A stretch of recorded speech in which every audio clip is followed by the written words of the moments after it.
All right, it's time to set up the robot. So here we have our first ESP. This is used to communicate to the board and also to other ESPs. And the way you assemble it is, you see this battery right here, you want the USB-C port to be aiming at the battery. So let me take these out of the way. So take your ESP, have it facing you, the USB-C facing you. Face the robot like this, where you can see the battery in the front, right? The ESP will go like this.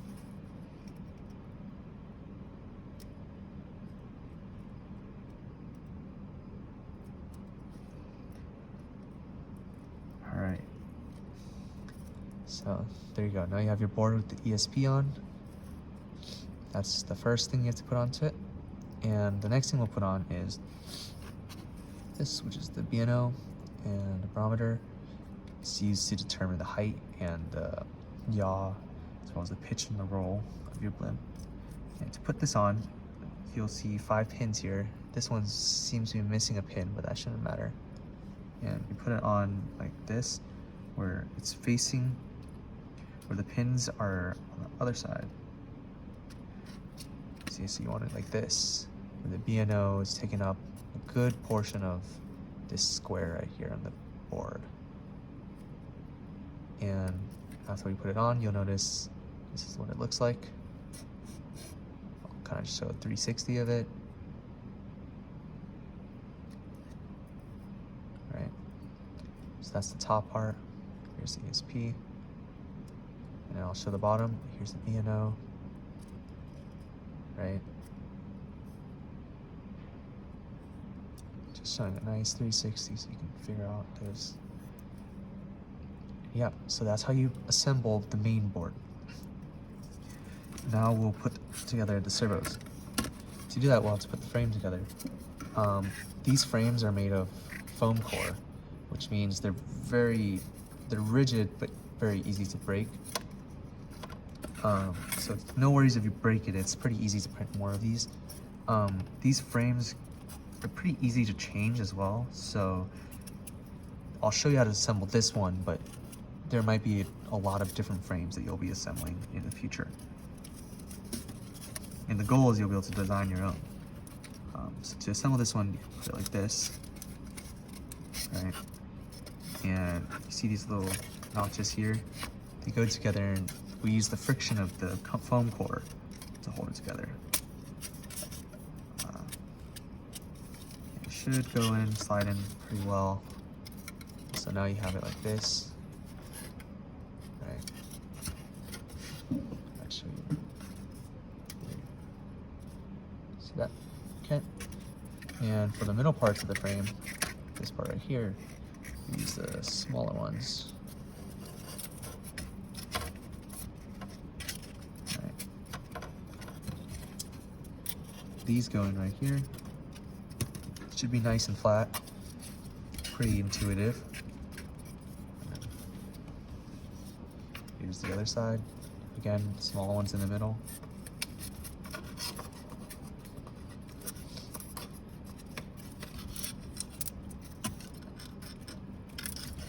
Yeah, there you go. So, last part right here is the big one.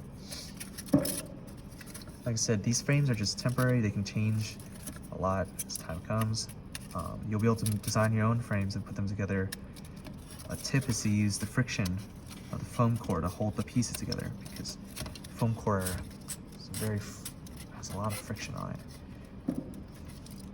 But yeah, so now with the fully assembled frame, we'll put together the electronics.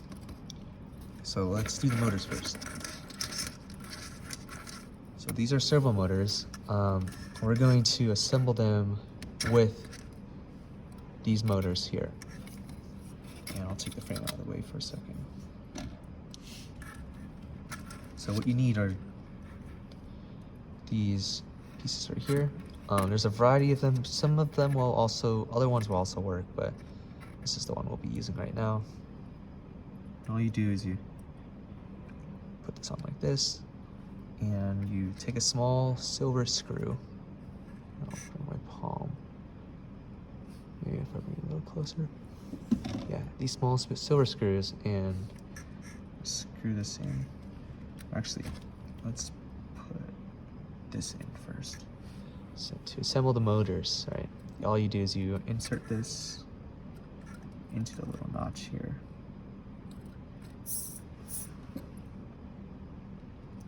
Like this.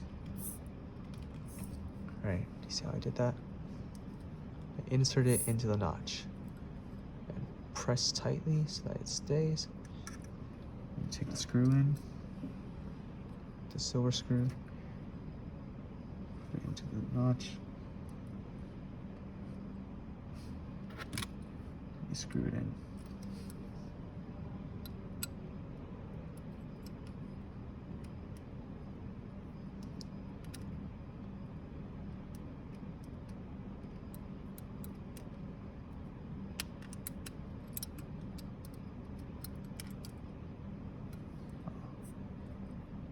Looks like I didn't press this one all the way in. Yeah. Might be a little struggle with it, but it should be fine.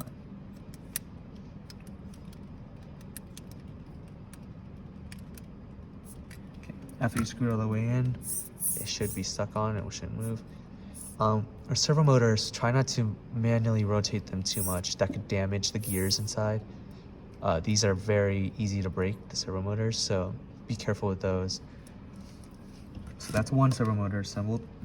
We'll assemble the next one. Again, just pop this in.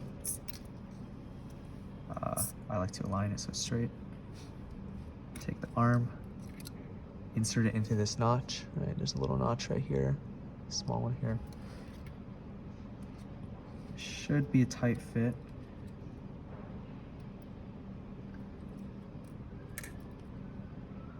Yeah, there we go. Yep. And then take the screw and insert it right here.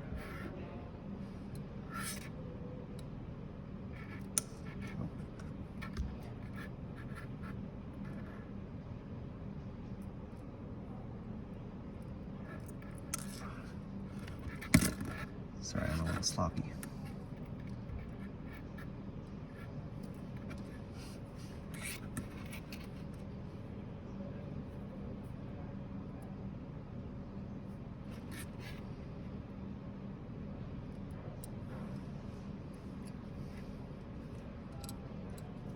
Yeah. Hopefully you guys aren't as clumsy as I am.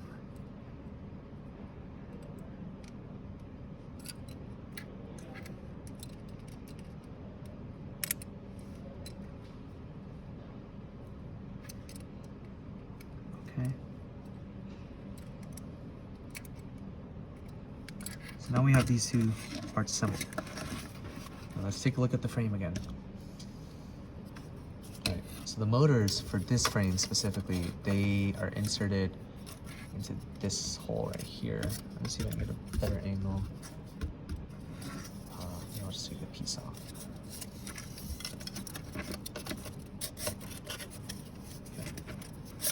The motors are inserted into this hole right here of this part that's on the sides. So we're running a bicopter design right now, so it's 2 servo motors and 2 motors. You lose stability compared to a quadcopter, but it's a lot less power required to fly the blimp. So to insert the motors, right, take these servos, insert them into here.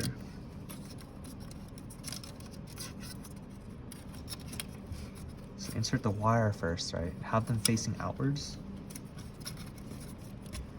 Put them in, and they should just fit into this little slide, square right there. Should be somewhat tight. It should pop in pretty well.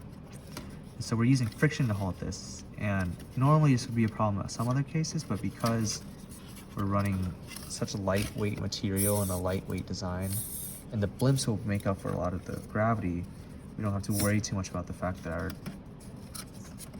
design is a little flimsy when it comes to the way it's holding onto these servos. Yeah, so that's one servo in. I'll turn to the other side. Here's the second servo. Yet again, just put the wire in first, pull the servo in.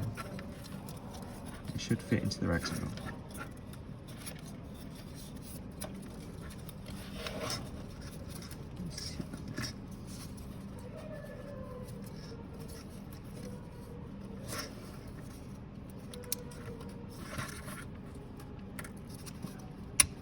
There you go. Nice. So now we have both servo motors, and we'll put in the main board now. It's a little bit of a tight fit, but it should work out fine.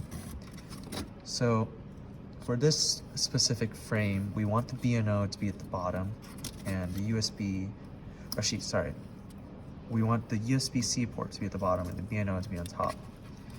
And sometimes it might be easier to just take out one of these because it's a little tight of a fit.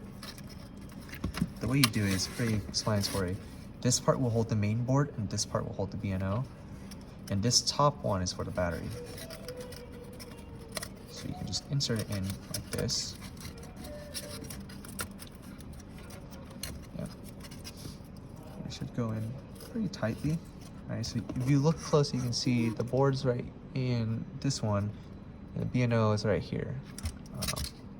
Kind of shown on the side, but you can see the B&O here and the board right here. USB-C is facing outwards like this. And that's how you put on the board. So we'll put this part back on to lock it in. Yet again, we're using the friction of the material to hold this together. So, there we go. And now the main frame is basically assembled. We'll do the connection wires next. So for this, you have this motor on the right side, right? These ones you have to make sure you plug them in right. See these, the side with the silver metal pieces right here, and the side that doesn't have it? You want this side to be facing away from the board. So I'm going to be placing it in like this. Maybe take a closer look, right? Facing away from the board, and the metal side is facing towards the board. I can't really show it in this area, but I'll do it again. So, silver side facing towards the board, link side facing away from it. So, you want to put them like this. Same with the other servo motor. Silver side facing the board, back side facing away from the board. It's a little bit of a stretch here, but it shouldn't be a problem.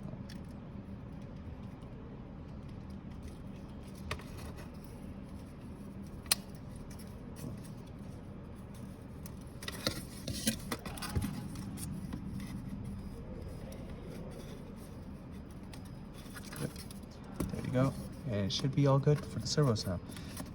So that's for the servo motor control. Now we need it for the main motors. So these motors are controlled by power output. It tells it how fast it should go. But we need to be able to tell it exactly how fast it goes. So we need a driver controller or speed controller. So to put it together, you insert this like this. Let's see. I believe it should be like this. These connector pieces, you don't really have to worry about side because it's aligns itself correctly. So this one is on the right side, so make sure you align them on properly, right? So if this one's on the right side and this wire's on the right side, you want this to be on the same side, so right here.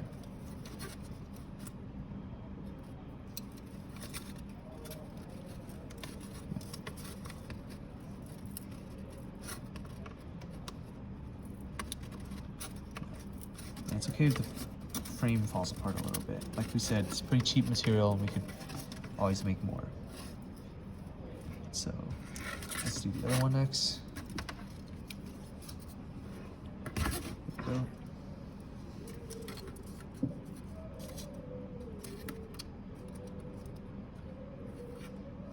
Yeah. Just like this.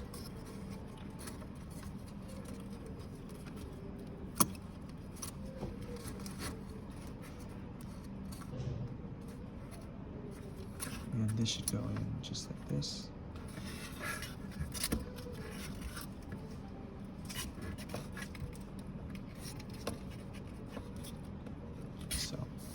now we have them all connected. So the driver controller, the US, and the servos are all connected. It's a little messy, but cable management isn't really our strong point here. Okay, so this is basically the entirety of all you need for a robot. Is we have the main board, the BNO for sensing, and then we have the servo motors to control the direction of the angle of the motors, which are these right here. That's really makes up the basic parts. But if we wanted to add an extra level, which we eventually will, we'll need the NICLA visions or just any sort of vision sensor. And the way the vision sensor is put it is there's a 6-pin part right here. There's 6 pins on the board. You insert it so that it's facing towards the center or facing away from the board. Just press down, boom. That's it. That's your NICLA vision, and that's the entirety of the board. The assembly doesn't take too long, and for the batteries, you'll need to put them into here. This is what the big square is for. And to assemble the rest of the blimp, you'll need some elastic and a balloon, and you wrap the elastic around the balloon. And elastic goes into this hook right here on both sides. There's 2 hooks on each side, so one here and one here. And then there's 2 on each of these pieces in the corner as well. But yeah, that's the assembly of this robot.